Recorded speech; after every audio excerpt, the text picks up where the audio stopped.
Salut mes chers collégiens, mes chères collégiennes. Cette vidéo est réservée surtout aux élèves de la troisième année collégiale. Et l'objectif ce jour, c'est vous aider à mieux comprendre vos leçons et aussi à s'évaluer. Et préparer surtout au premier et au deuxième contrôle au premier semestre.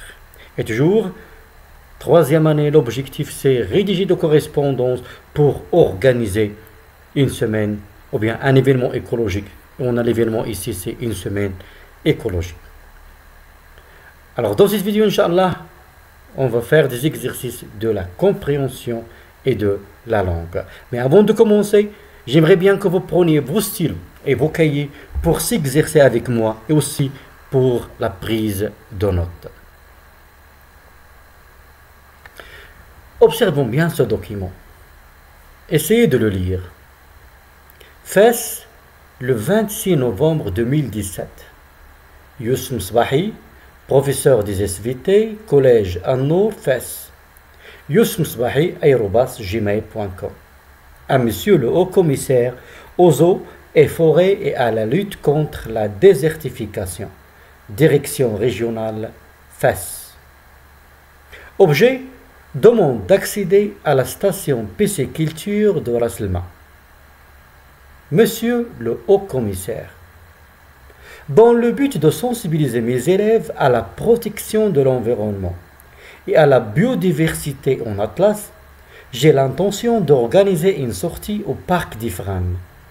Nous allons à cette occasion visiter les différents lacs de la région pour découvrir les différentes espèces d'oiseaux migrateurs, observer le comportement, les races de singes nommées magots ou macaques de Barbarie, dans une forêt près d'Azro, et visiter la station de pisciculture de Ras El Ma, à laquelle nous vous prions de bien vouloir nous autoriser l'accès.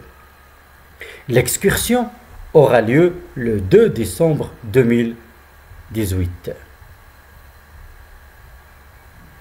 Vous trouverez 6 juin la liste complète des personnes concernées.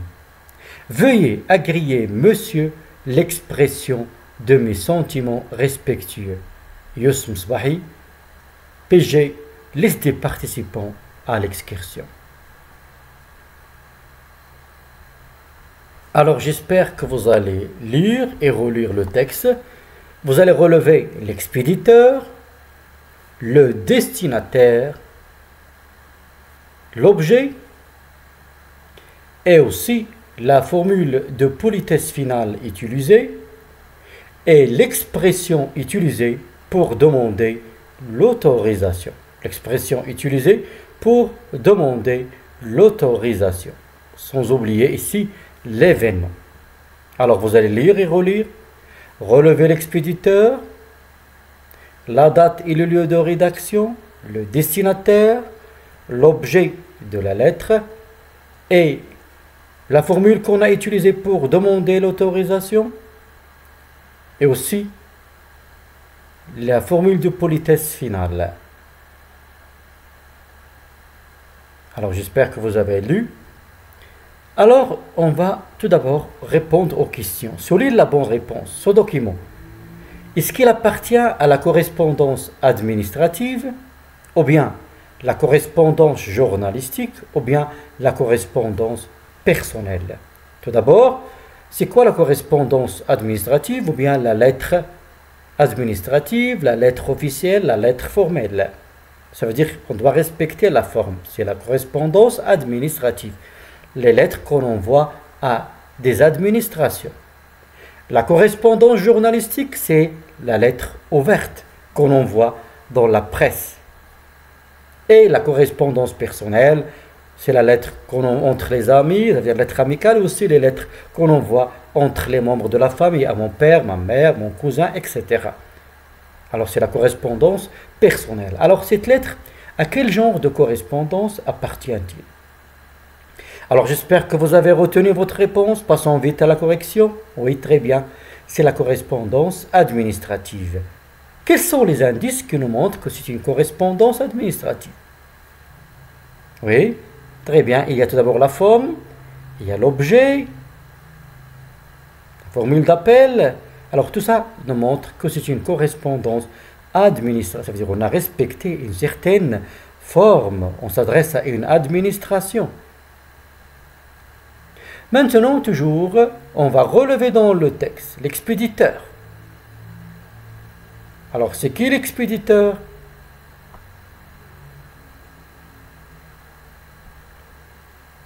Alors, c'est Youssef Msbahi. Le destinataire, à qui il a écrit cette lettre? C'est le haut commissaire aux eaux et forêts et à la lutte contre la désertification. Comme on dit en arabe, المندوب السامي للمياه والغابات ومحاربة التصحر. Maintenant, le lieu et la date de rédaction. Le lieu et la date de rédaction. Alors, c'est très bien, Fès, le 26 novembre 2017. Maintenant, pourquoi Youssef Msbahi a écrit l'objet de la lettre? C'est pour demander l'autorisation. Toujours demander l'autorisation d'accéder à la station pisciculture de Ras El-Ma. La station pisciculture, c'est la station d'élevage des poissons. Maintenant, pourquoi Youssef Msbahi a écrit cette lettre? Alors pourquoi il a écrit cette lettre? Qu'est-ce qu'il veut faire, Youssef Msbahi? Oui, alors il va faire une sortie avec ses élèves. Et qu'est-ce qu'il veut visiter? Oui, très bien. Alors Youssef Msbahi a écrit cette lettre pour demander l'autorisation d'accéder à la station pisciculture de Ras El-Ma. Vrai ou faux? L'excursion aura lieu le 26 novembre 2017. Youssef Msbahi et ses élèves vont visiter le parc de Rabat. Le magot ou le macaque de Barbarie est un singe.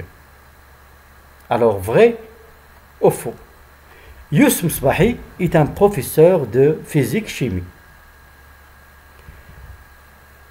Alors, l'excursion aura lieu le 26 novembre 2017. Alors, c'est faux. L'excursion aura lieu le 2 décembre, excusez-moi, 2017, c'est pas 2018. Youssef Msbahi et ses élèves vont visiter le parc de Rabat. Oui, ils vont visiter le parc. Mais est-ce que le parc de Rabat? Le parc d'Ifrane, ça veut dire c'est faux. Le magot au macaque de Barbarie est un singe. Les rares singes nommés magot au macaque de Barbarie. Alors oui, c'est un singe. C'est vrai. Youssef Msbahi est un professeur de physique-chimie. Alors c'est faux. C'est un professeur des SVT. Maintenant, relève dans le texte la formule de politesse utilisée et remplace-la par une autre. Alors, où est la formule de politesse utilisée? Ah, alors très bien. Veuillez agréer, monsieur, l'expression de mes sentiments respectueux. Alors maintenant, remplacez cette formule par une autre. Oui, très bien. On peut dire: je vous prie d'agréer, monsieur, l'expression de mon profond respect. Recevez, monsieur, mes sincères salutations. Maintenant, PG. Que signifie l'abréviation PG? PG à la fin. Alors, il s'agit ici des pièces jointes. Les pièces qu'on a jointes à ce dossier. Liste des participants à l'excursion. C'est-à-dire liste des élèves qui vont participer à la sortie. L'expression qu'on a utilisée pour présenter les pièces jointes, vous trouverez 6 joints. Qu'est-ce qu'on va trouver? La liste complète des personnes concernées. Alors pourquoi Youssef Msbahi, il veut faire une sortie avec ses élèves? Très bien, voilà l'objectif. On a commencé par le but. Dans le but de sensibiliser mes élèves à la protection de l'environnement et la biodiversité en Atlas. J'ai l'intention d'organiser une sortie, voilà l'événement, une sortie au parc d'Ifrane.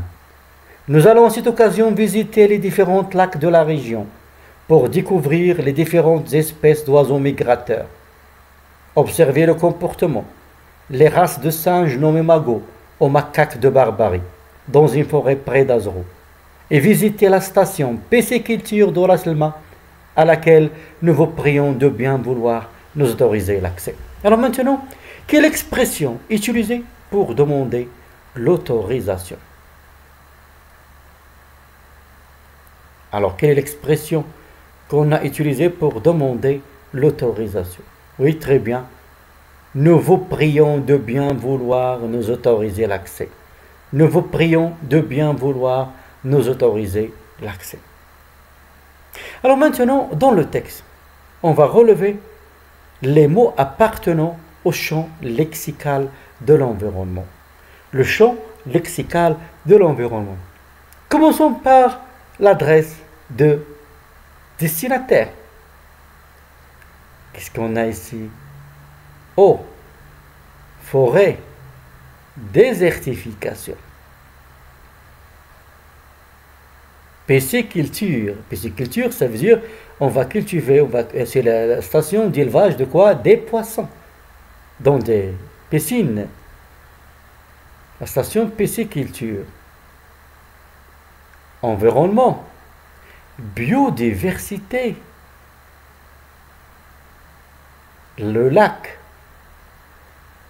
Oiseaux migrateurs. Singes. Magots. Macaques de Barbarie. Forêt. Pisciculture. Alors on a pisciculture. Oui. Alors comme vous avez vu, le texte est riche par le champ lexical de l'environnement. Alors on a eau, forêt, désertification, pisciculture, environnement, biodiversité, lac, oiseaux migrateurs, singes, magots, macaques de Barbarie.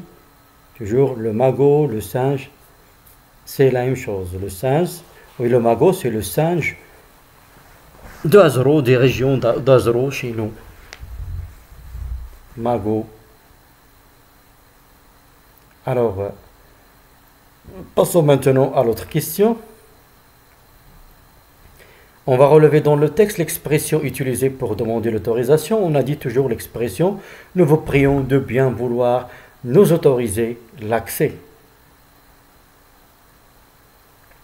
Alors, l'expression qu'on a utilisée pour présenter les pièces jointes, oui, déjà on a dit, c'est « Voilà, vous trouverez 6 joints ».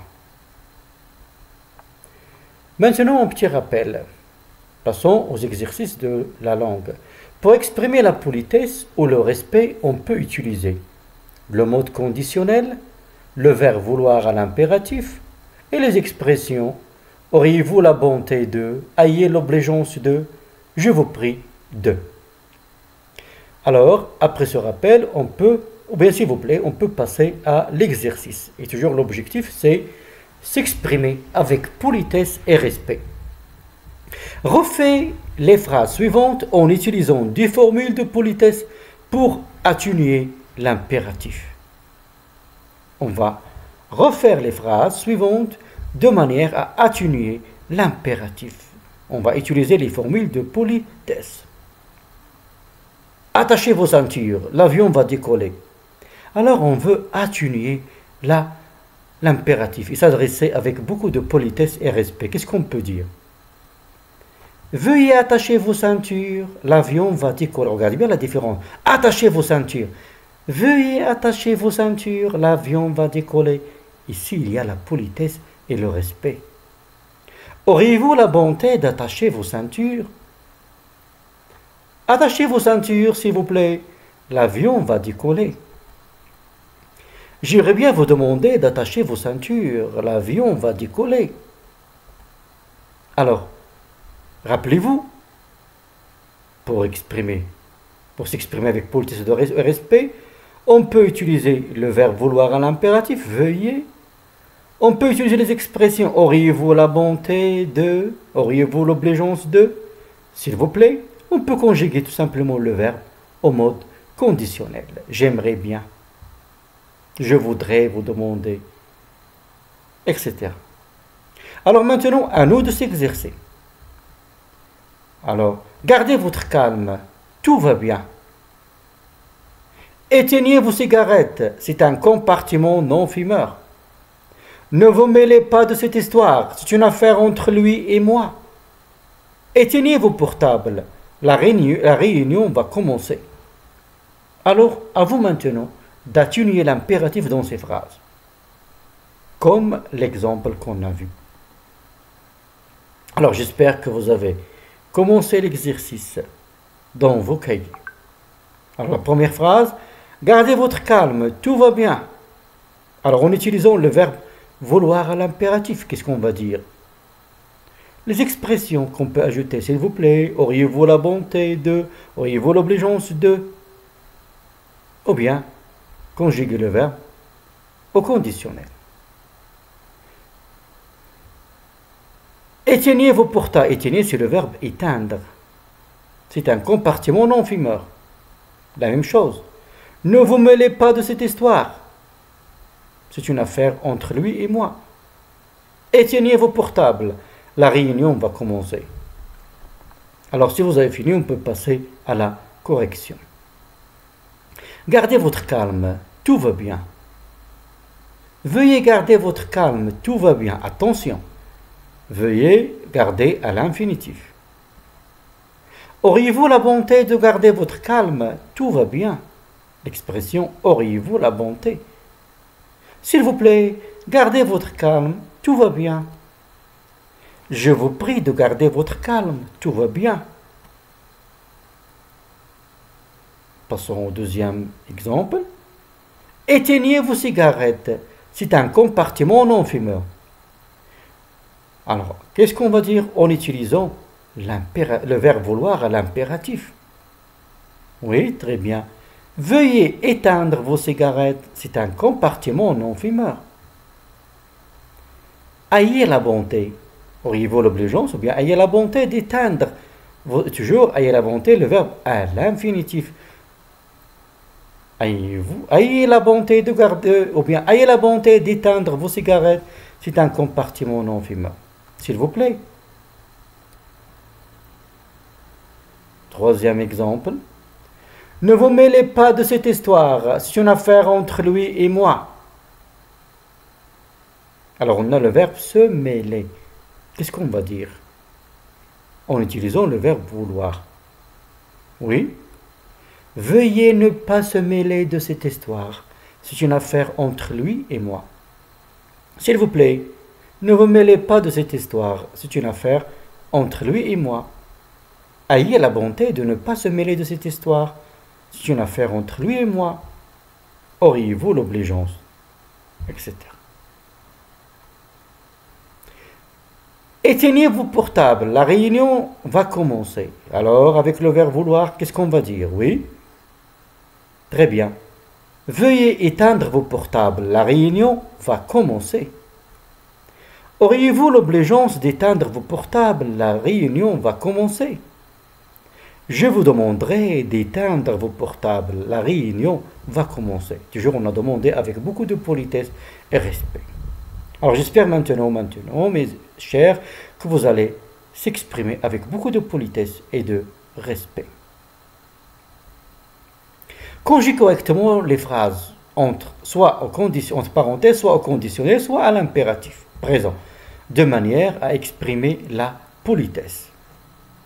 Nous, le verbe être, heureux de vous compter parmi nos invités de marque.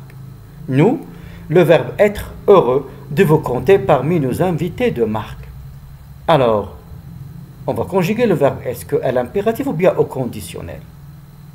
Vouloir, gardez le silence, s'il vous plaît. Alors, à vous de conjuguer correctement. Alors, le verbe être, nous serions heureux de vous compter parmi nos invités de marque. On va conjuguer le verbe être au conditionnel. Nous serions. Nous serions. Le verbe vouloir, gardez le silence, s'il vous plaît. Veuillez garder le silence, s'il vous plaît.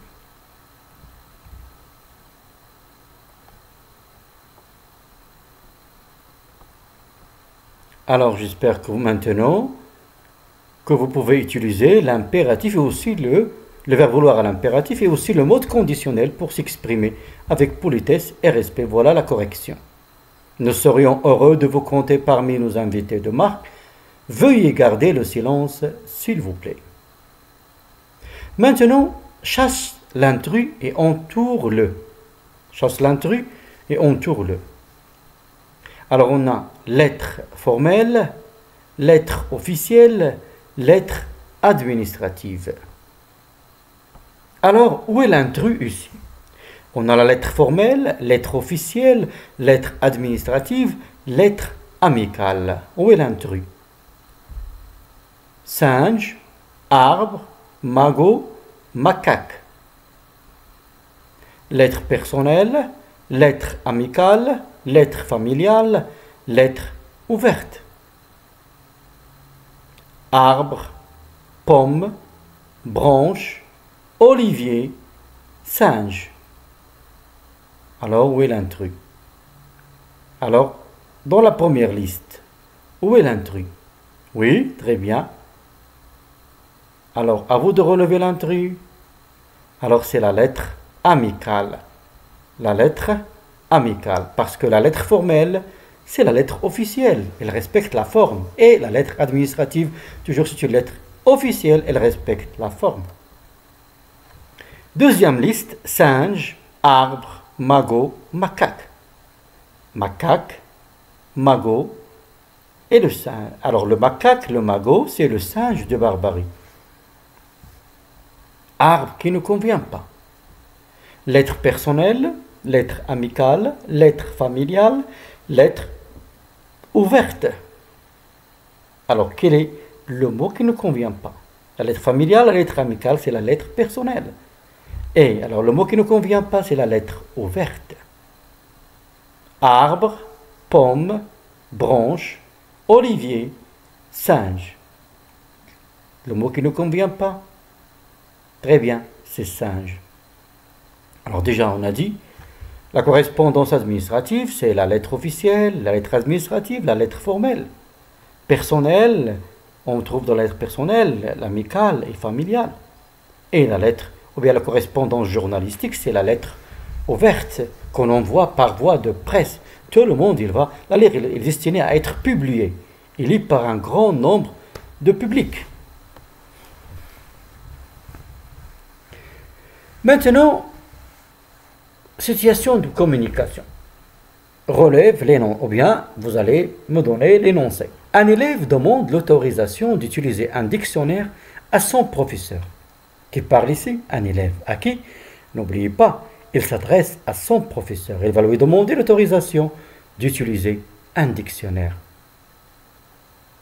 Comment il va demander l'autorisation? Oui, alors j'espère que vous avez retenu votre réponse. S'il vous plaît, monsieur, est-ce que je peux utiliser un dictionnaire? Ou bien, monsieur, est-ce que je peux utiliser un dictionnaire? Etc. Puis-je utiliser un dictionnaire, monsieur? Alors, on a plusieurs façons de demander l'autorisation. Et n'oubliez pas, on s'adresse au professeur. Alors, toujours l'objectif, c'est demander l'autorisation. Maintenant, passons au tableau. Énoncé, situation de communication. Non, tu ne peux pas sortir. Non, tu ne peux pas sortir. Qui peut dire ça? Quelle est la situation de communication? Alors, on peut dire, un professeur refuse une demande d'autorisation de sortir à un élève. Ou bien un professeur ne permet pas à un élève de sortir. Ou bien un parent, il ne permet pas à son fils de sortir, etc. Ici, on a refusé l'autorisation. Monsieur, puis-je utiliser la salle de gymnastique pour présenter un exposé? Monsieur, puis-je utiliser la salle de gymnastique pour présenter un exposé? Alors, qui parle ici? Oui, très bien. Un élève. Qu'est-ce qu'il a demandé? L'autorisation. Qu'est-ce qu'il veut utiliser la salle? Mais à qui on va demander l'autorisation dans un établissement? Très bien, au directeur. Alors ici, c'est un élève qui demande l'autorisation au directeur de son collège. Oui, tu peux utiliser la salle. Oui. Alors, qui parle ici? Toujours en rapport avec le premier énoncé, c'est le directeur. Est-ce qu'il a accepté ou bien refusé? Évidemment, il a accepté une demande d'autorisation ou bien il a donné la permission à l'élève d'utiliser la salle. Alors, c'est un directeur qui donne la permission ou bien il a accepté une demande d'autorisation d'utiliser une salle. Un élève demande l'autorisation d'utiliser la salle de gymnastique à son directeur. Déjà, on a vu. Comment il va dire? Monsieur, puis-je utiliser la salle de gymnastique pour réaliser un exposé? Bien, monsieur, je peux utiliser la salle de gymnastique pour réaliser un exposé? Et il y a plusieurs façons pour demander l'autorisation. Un directeur accepte une demande d'autorisation à un élève? Oui. Désolé, la salle est occupée. Désolé, la salle est occupée. Alors ici, est-ce qu'on a donné l'autorisation? Qui parlait tout d'abord? Très bien, toujours, c'est un directeur.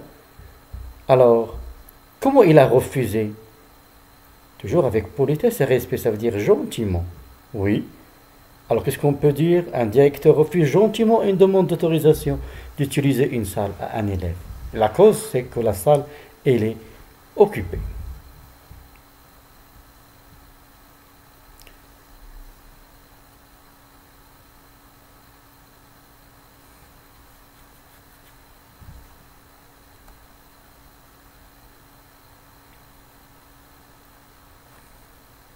Alors, voici un dialogue entre quelques élèves et le responsable du club de l'environnement. On va le compléter. Alors, regardez bien, le responsable du club. Oui, d'accord, tu peux coller l'affiche sur le mur. Alors, l'élève 1, il va demander l'autorisation de coller une affiche sur le mur.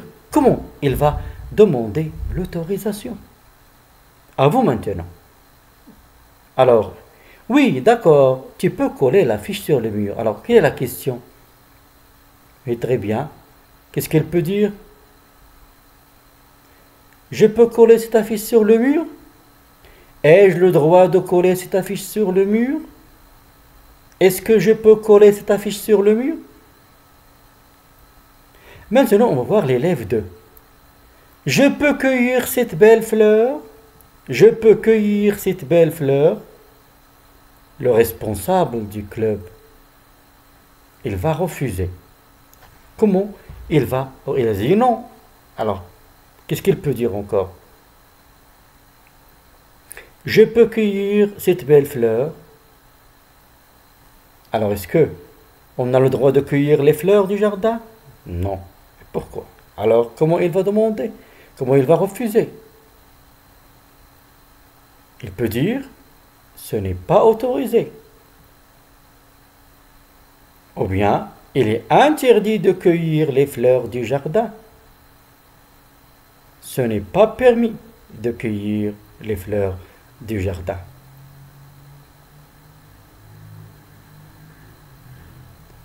Pas question. Non, pas question. Ça veut dire que tu ne peux pas cueillir les fleurs. Maintenant, l'élève 3.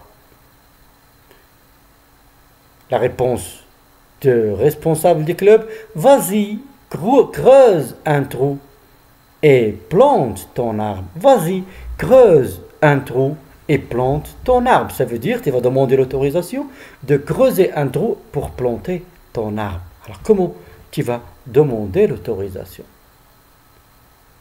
Oui, on va voir des exemples. Je peux creuser un trou pour planter cet arbre. Ai-je le droit de creuser un trou pour planter mon arbre? Ou bien, est-ce que je peux planter cet arbre? Alors on peut demander l'autorisation de plusieurs façons. Maintenant, toujours s'exprimer avec politesse et respect. Observons bien ces énoncés. Qui parle à qui? Et l'expression de différence utilisée ou bien la formule d'appel. Les troupes sont prêtes, mon général. Qui parle ici? Qui peut dire ça? Évidemment, c'est un soldat. À qui il s'adresse? Il s'adresse à son général. Et quelle est l'expression de différence ou bien la formule d'appel qu'il a utilisée? Mon général. Veuillez agréer, monsieur le ministre, l'expression de ma haute considération. Veuillez agréer, monsieur le ministre, l'expression de ma haute considération. Alors, qui parle ici? Une personne ou bien un autre ministre. À qui il s'adresse? Le ministre. Et l'expression de différence? Monsieur le ministre. Maître, veuillez reprendre votre plaidoirie. Alors, maître, veuillez reprendre votre plaidoirie. Ici, on est dans le tribunal. Alors, qui parle? C'est le juge. Et maître, on s'adresse à un avocat. Quelle est la formule de différence? Ou bien la formule d'appel lorsqu'on s'adresse à un avocat? Maître.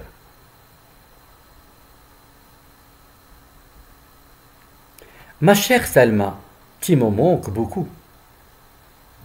Qui parle ici? Ma chère Salma, tu me manques. Évidemment, c'est une maman. Ou bien une amie. Ma chère Salma, tu me manques beaucoup. Alors, à qui? Salma. La formule de différence ou bien la formule d'appel, c'est ma chère. Votre Majesté, j'ai l'honneur de présenter devant vous les grands projets pour l'année 2016. Ici, votre Majesté, on s'adresse à qui? Oui, très bien. Ça veut dire on s'adresse à un roi. Qui va présenter les projets devant le roi? Évidemment, c'est un ministre qui va présenter les projets. Le roi. La formule d'appel ou bien formule de différence? Votre Majesté. Votre Excellence, j'aimerais bien avoir un visa pour l'Amérique. Votre Excellence, j'aimerais bien avoir un visa pour l'Amérique. On veut le visa.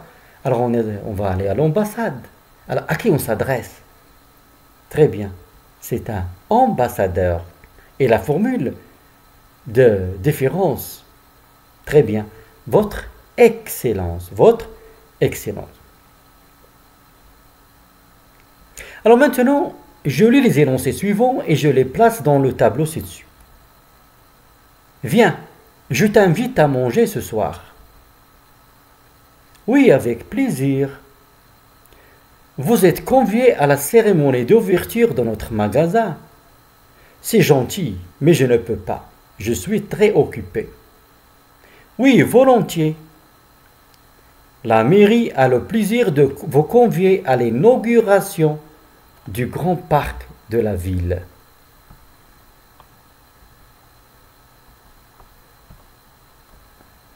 Je suis désolé, le mercredi, je dois emmener les enfants à la médiathèque. Non, je ne peux pas. Je dois préparer mon exposé. Alors, on a toujours invité, accepté ou bien refusé. Alors la première phrase. Viens, je t'invite à manger ce soir. Oui, très bien, on a invité ici. Expression, je t'invite. Oui, avec plaisir. Ici, on a accepté. Vous êtes convié à la cérémonie d'ouverture de notre magasin. Vous êtes convié. Ça veut dire vous êtes invité. On a invité. C'est gentil, mais je ne peux pas. Je suis très occupé. Ici, on a refusé gentiment. Oui, volontiers. Oui, volontiers. On a accepté. La mairie a le plaisir de vous convier à l'inauguration du parc, du grand parc de la ville. Vous conviez, invité. Je suis désolé, le mercredi, je dois emmener les enfants à la médiathèque. Je suis désolé. Je suis désolé, on a refusé, toujours gentiment.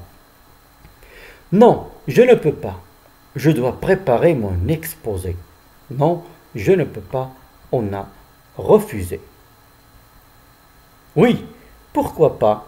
Ici, on a accepté. Cela ne ferait plaisir. Cela ne ferait plaisir, ça veut dire on a accepté. Maintenant, complète le tableau suivant. Énoncé, situation de communication. Ça te dit d'aller avec moi au cinéma? Qui parle ici? Ça te dit d'aller avec moi au cinéma? Alors, une personne à qui il s'adresse. Ça te dit, regardez bien le langage familier. Ça veut dire à qui? À son ami. Il y a une invitation. Alors qu'est-ce que... Oui, très bien. Alors une personne invite son ami au cinéma. Maintenant, une personne âgée refuse gentiment l'invitation de ses voisins à cause de ses rhumatismes. Alors, qui parle ici, c'est une personne âgée, vieux. Il va refuser gentiment l'invitation de ses voisins. À cause de quoi? À cause de ses rhumatismes. Comment il va dire? Ah oui, je voudrais bien, mais, ou bien, je suis désolé. Je ne peux pas, à cause de quoi? Oui. On va voir l'exemple. Je voudrais bien accepter votre invitation, mais je ne peux pas à cause de mes rhumatismes, par exemple.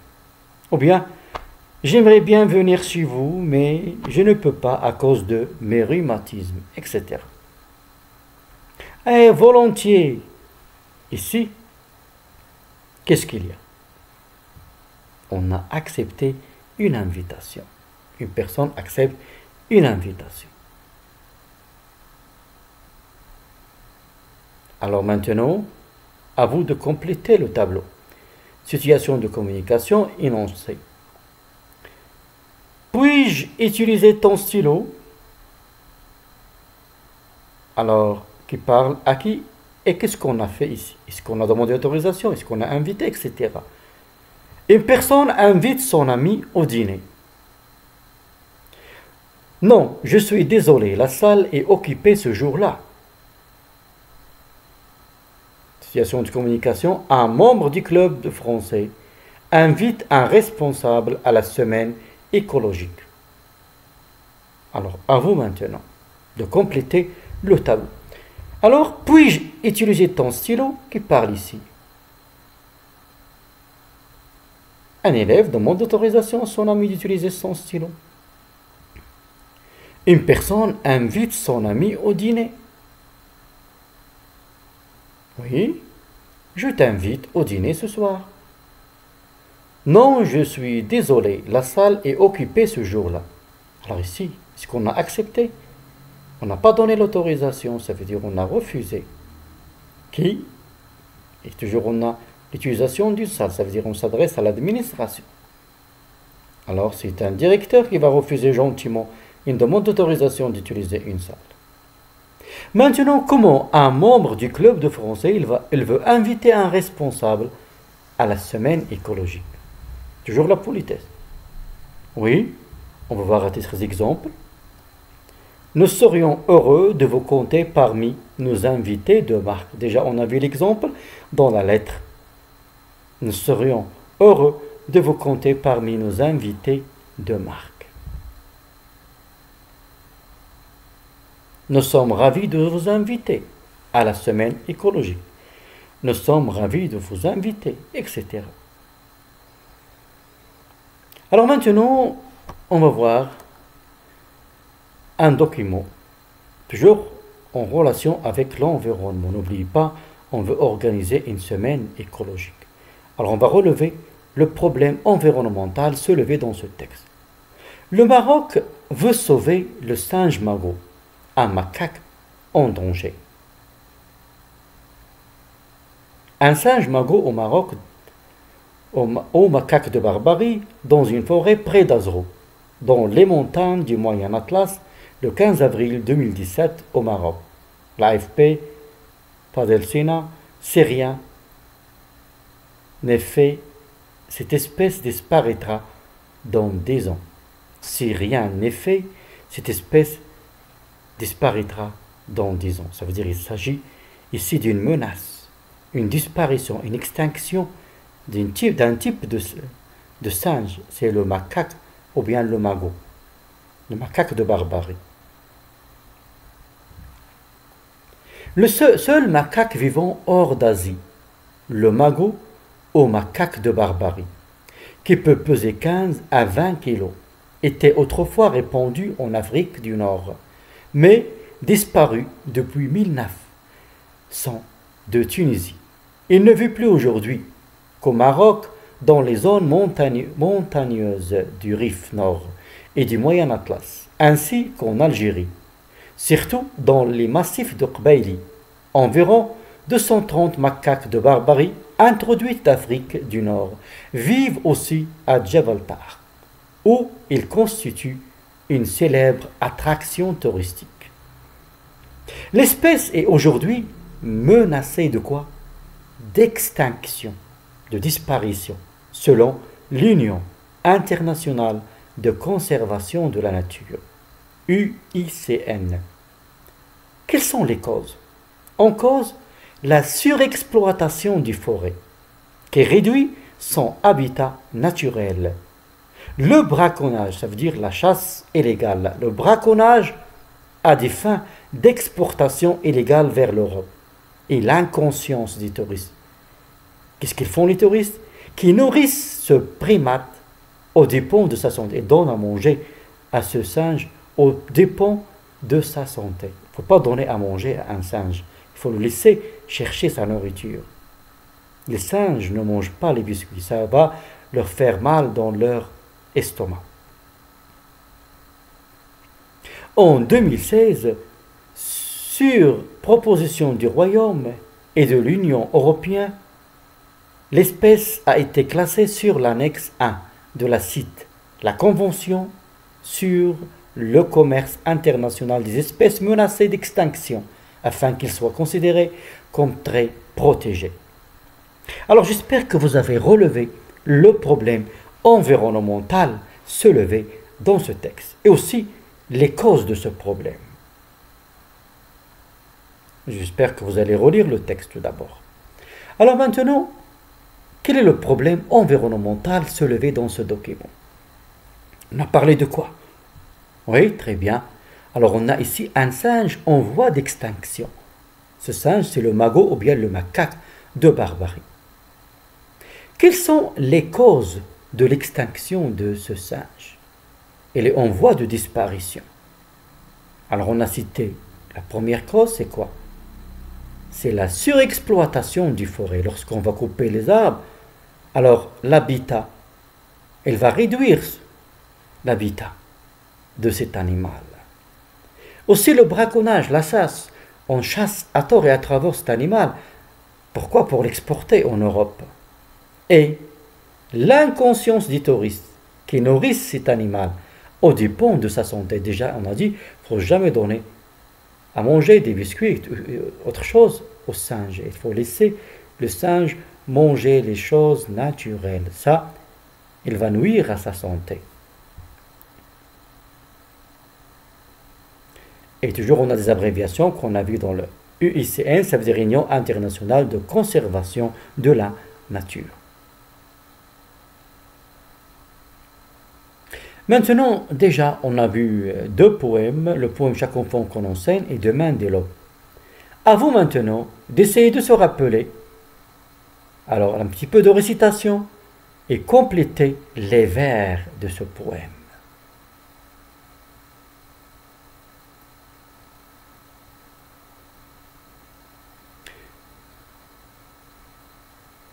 Un petit rappel aussi dans l'autre poème qu'on a vu, Demain des lobes, toujours de Victor Hugo. Demain des lobes, à l'heure où blanchit la campagne. À vous de compléter maintenant. Alors, j'espère mes chers maintenant que vous êtes prêts à passer le premier contrôle. Pour la prochaine vidéo, Inch'Allah, on va voir, on va se préparer à la production écrite. Comment rédiger une demande d'autorisation. Comment rédiger une demande d'autorisation. En attendant, à bientôt, mes chers.